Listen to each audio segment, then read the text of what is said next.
When I started work, the advice was to buy a house and then worry about your pension. Do you still think that's true? No. Oh. No. Emphatic answer. No. God, what horrible advice, in my opinion. I mean, like, look at it this way, right? If you're our age, you're dead old, actually. Stop if you're my it, mate. age, I'm like 1 year older than you. Yeah. The cheek of it. You look it as Probably well. Like 6 months. Stop it. I look younger than you. Behave. You do. Look at this hair. You do, mate. You do. If you're our age, you're in your 30s, you're going to need more than £1 million in retirement so, you know, if you're taking 4% of it, if you want 40k a year, you want £1 million in retirement. So, and then that's not even inflation adjusted. In all likelihood, you're going to need a couple million in retirement to have, like, you know, a retirement that most people would expect that they would have. So that means that your pension is probably going to be the most valuable thing that you own. Your house might be up there, but it's going to be your house and your pension right there. So you should start focusing on that straight away. Because the thing about a pension is, the longer you invest into it, the bigger it gets and the easier it gets. You want to leverage that time, that compounding. And also I find that through the auto enrollment scheme, which most people listening will be part of, they get the contributions from their employer, which, you know, doubles the amount of money that's going in. So actually that leverage is significant, especially early on.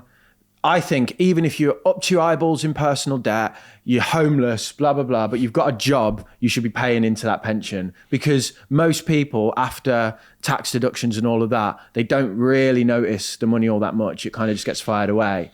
And you can, you know, my younger brother, who's, he's young and reckless, you know, I'm just like, just pay into the pension, because in 10 years you'll be like, oh God, actually I shouldn't have spunked all the money away, but at least I've got that. I just think that's... Where do you think this is a shift in the times? Like 50 years ago, would this have been good advice? And then now it's not so good advice. Yeah. Why do you think that's changed? Because people who got rich off one asset class always tell the next generation that they should do that because to them it worked. But just because what worked for the generation before doesn't mean it'll work now. There was a period in time where, you know, DVD players were a great idea. And there's a guy who got rich off DVD players. If he's telling people now, oh, you need to be in the DVD game.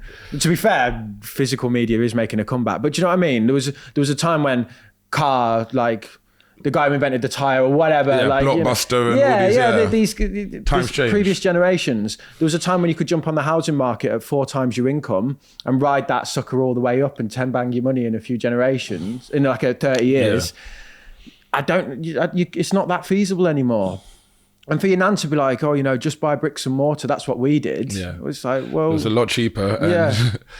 And, yeah, makes sense. I mean, I'm not the best investor, not the best example of just like a sensible investor. Yeah. But I mean, I've started contributing to my pension. So like, I definitely think that's, because you can see it in the long run, like property, you never know what's going to happen.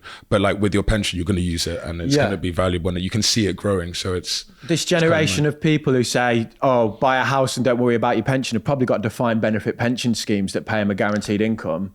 And then the state pension on top of that. Most people our age are looking down the barrel of your pension will be worth what you paid into it, and you're probably not going to get a meaningful state pension. Yeah. So it should be worry about your pension and then look for a house, in my opinion.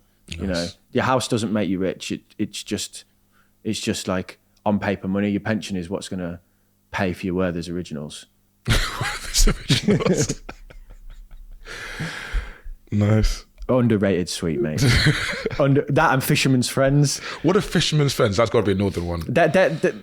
They're more like a form of torture than they are a sweet. I don't know. They are though. They're kind of like herbals. Do you know herbals? Oh, like very strong. Do you remember herbals? Yeah. They're nice. I used to like the herbals. Got such a strange palate, Damien. No. I like herbals. Fisherman's Friends, like I think they're there to unblock your nose. Yeah, like very, very strong, right? Like like mentally. Like mentally, yeah. Yeah, but a herbal is goated. They're really good. They remind me of my childhood.